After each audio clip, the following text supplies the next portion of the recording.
Umur 20 hari setelah tanam dilakukan perempelan, dan yang dirempel adalah sekitar 8 tunas air. 8 tunas air. Manfaatnya untuk apa itu, Mas? Biar hasilnya di atas semua.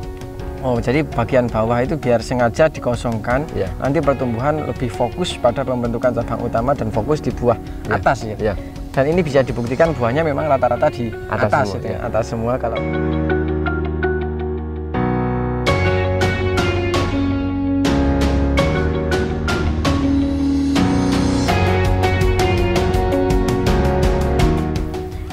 Assalamualaikum warahmatullahi wabarakatuh, sahabat petani semua. Video kali ini akan mencoba melengkapi video kami yang sebelumnya mengenai budidaya tanaman pare. Meskipun ditanam oleh petani yang bisa dikatakan pemula, tapi bisa menghasilkan produktivitas yang cukup maksimal. Ada ilmu yang menurut saya sangat menarik dan belum kita bahas pada video kami yang sebelumnya. Video lengkapnya setelah yang satu.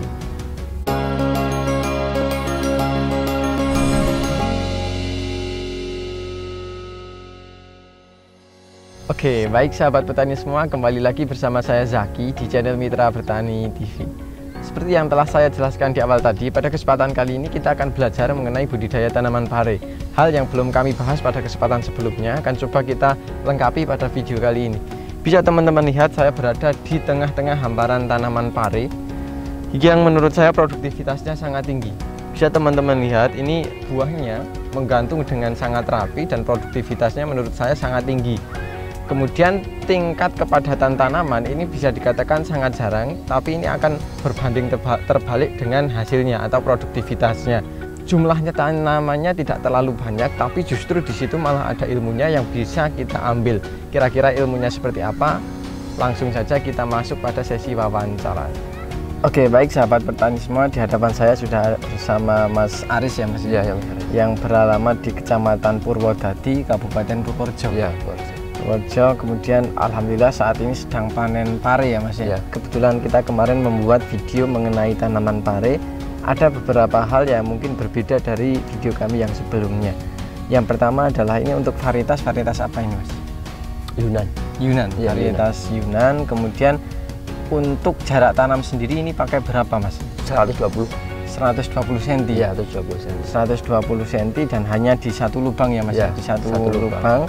Kemudian hanya 2 bedeng, kemudian para jadikan ya. satu, kemudian diberikan sekat, kemudian diberikan seperti itu gitu ya, Mas ya. Jadi diulang-ulang, jadi hanya tidak di full menggunakan para, tapi hanya di bagian yang ada parenya, kemudian 2 bedeng dijadikan satu dan seterusnya. Intinya tidak full.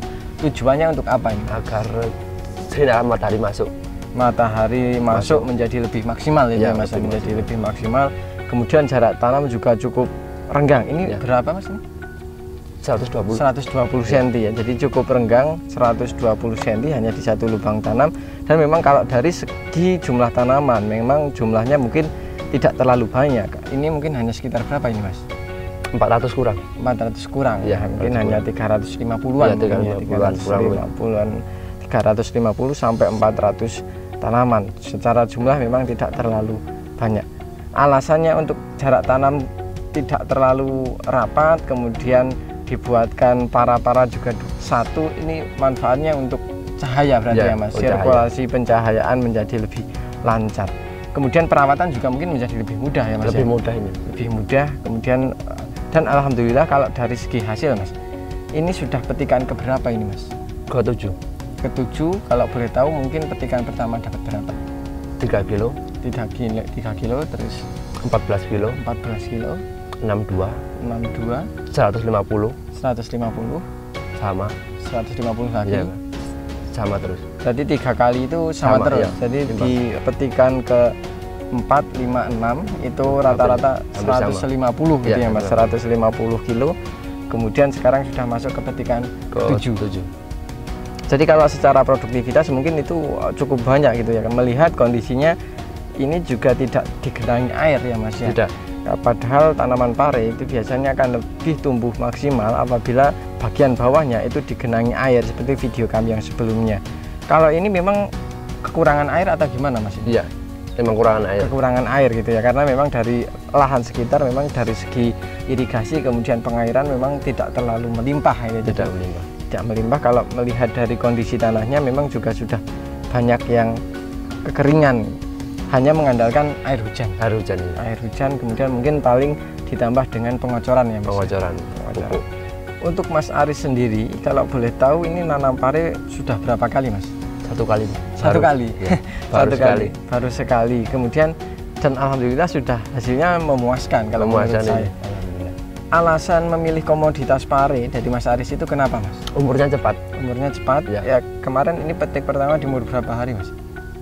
36 hari. Kemudian ini adalah dataran rendah dan kemarin petik di umur 36 hari sudah mulai petik ya Mas?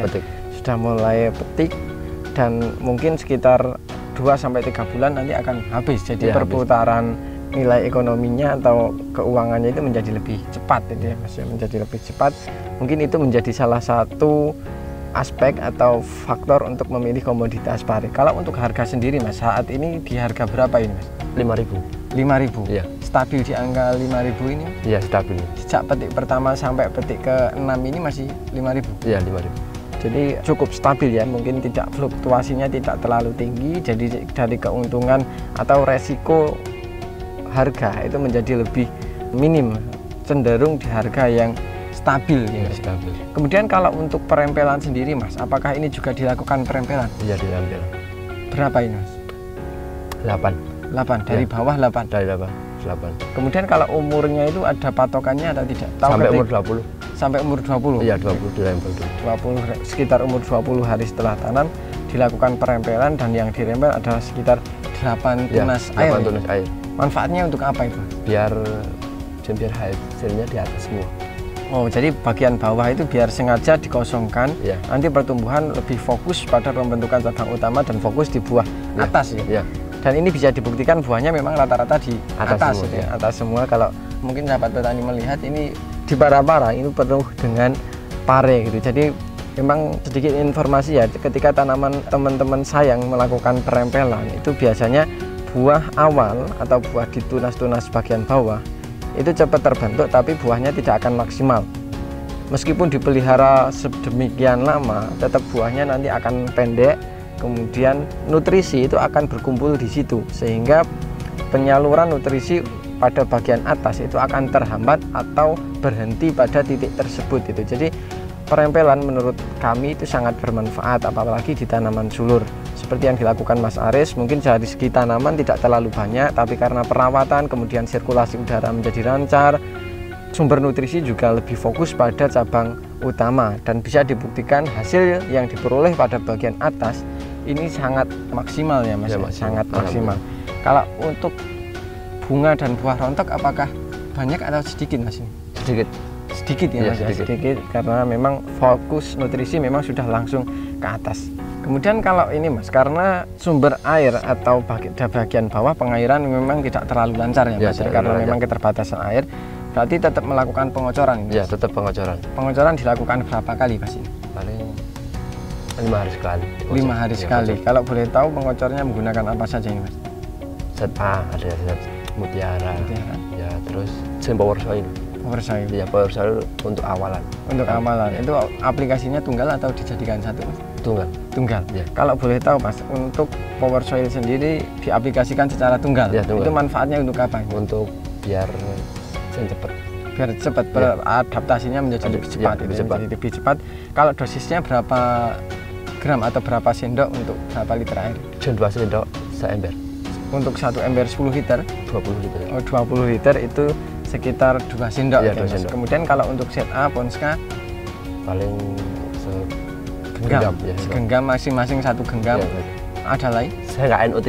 KNO3 ini. Yang putih. KNO3 yang putih. Ya. Itu juga 1 genggam. Itu berapa sendok? 2 sendok. 2 sendok ya. Untuk 20 liter air. Ya, 20 liter. Jadi interval pengocoran sekitar 5 hari sekali. 5 hari sekali.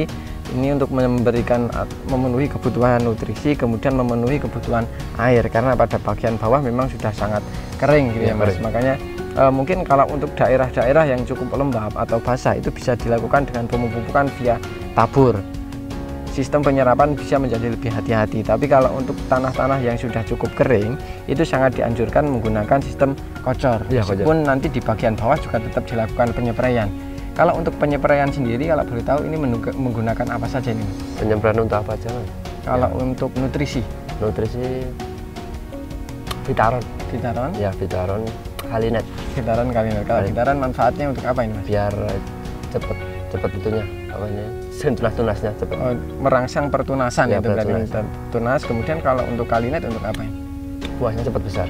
Buahnya cepat besar. Ya. Kemudian ada lagi? Sudah. Jadi mencoba menyesuaikan, memberikan nutrisi baik via bawah maupun via atas. Untuk via atas beliau menggunakan 2 bahan, yaitu Vitaron SL yang seperti kemarin sudah kita bahas. Kemudian untuk Kalinet sendiri juga sudah banyak manfaat yang telah diberikan dengan pemberian fosfat, kemudian kalium, kemudian boron. Itu juga akan merangsang pertumbuhan buah, meningkatkan keberhasilan buah. Kemudian kalau dilihat dari segi kerontokan ini juga sangat minim. Ya, minim. Kemudian kalau untuk insek, Mas, untuk yang paling banyak ditanyakan itu untuk mengatasi lalat buah. Ya, lalat buah yang aktif dipakai bahan aktif asifat. Ya, yang biasanya yang bau menyengat. Ya, yang bau menyengat itu dijadikan satu atau tunggal, Mas? Biasanya tak jadikan satu. Kemudian kalau untuk fungisida menggunakan apa saja? Fungisida bahan aktif mankosep. Hanya itu. Mankosep sama antrakol, sama propinep. Ya, propinep. Itu dijadikan satu. Tidak. Oh, yang rolling. Awal iya di rolling. Jadi untuk insek biasanya menggunakan asifat. Ya, asifat. Kemudian kalau untuk fungi biasanya menggunakan mankosep yang di rolling dengan propinep. Hanya 2 bahan itu. Ya, Oke, sahabat petani semua, ini mungkin sudah cukup lengkap ya perawatan dari bawah dan via atas. Jadi yang ingin kami tekankan bahwa pengaruh jarak tanam itu sangat tinggi terhadap keberhasilan budidaya. Mungkin dari segi kepadatan tanaman ini tidak terlalu padat, kemudian dari segi kerimbunan tidak terlalu rimbun, tapi dari manfaat penghasilan buah, karena tujuan kita adalah buah, ini sangat bermanfaat. Ini bisa dibuktikan meskipun tanamannya tidak terlalu banyak, tapi produktivitas akhirnya ini bisa lebih banyak dibanding dengan yang jumlah populasinya banyak. Jumlah tanaman sudah tidak terlalu banyak, kemudian perawatan juga menjadi lebih ringan atau menjadi lebih enak karena memang tidak terlalu terbatasi, tidak terlalu direpotkan dengan kehadiran patogen penyakit, karena patogen penyakit itu biasanya identik dengan kelembaban yang tinggi. Nah, sementara ini sirkulasi udara dan pencahayaan menjadi lebih maksimal, akhirnya buah yang terbentuk juga menjadi lebih optimal. Patogen penyakit juga bisa lebih diminimalkan karena penyempraian juga bisa menjadi lebih maksimal. Oke, mungkin itu dulu ya yang bisa kami sampaikan pada kesempatan kali ini. Jadi yang bisa kami simpulkan, yang pertama adalah untuk tanaman pare. Ini adalah tanaman yang membutuhkan jumlah air yang cukup banyak. Apabila tidak bisa mencukupi kebutuhan air, bisa sebisa mungkin melakukan pengocoran. Kalau tidak melakukan penggenangan, bisa dibantu melalui via kocor. Nah, kocor itu juga perlu menambahkan nutrisi dan perlu ditopang melalui via spray. Jadi kombinasi antara bagian perakaran dan bagian daun kalau bisa berjalan seimbang, nanti hasil yang didapatkan menjadi akan lebih optimal. Kemudian untuk jarak tanam yang efektif untuk tanaman pare mungkin sekitar 120 cm. Kemudian kalau bisa diberikan rongga seperti ini, jadi 21, para-paranya tidak diberikan full karena itu nanti akan berdampak pada tanaman yang berada di bawahnya, apalagi kalau dilakukan tumpang sari seperti ini. Kemudian tanaman pare bisa menjadi pemilihan komoditas untuk sahabat petani semua karena harganya yang relatif stabil ya, Mas. Ya, stabil. Relatif stabil, kalau saat ini di angka kisaran 5.000 ya, 5.000. Oke, mungkin itu yang bisa kami sampaikan. Semoga video ini bermanfaat, dan apabila video ini bermanfaat jangan lupa klik like, comment, share, dan jangan lupa subscribe untuk tidak ketinggalan info-info terbaru dari kami. Terima kasih dari saya Zaki. Salam Mitra Bertani Indonesia. Wassalamualaikum warahmatullahi wabarakatuh. Dan sampai jumpa di video kami selanjutnya.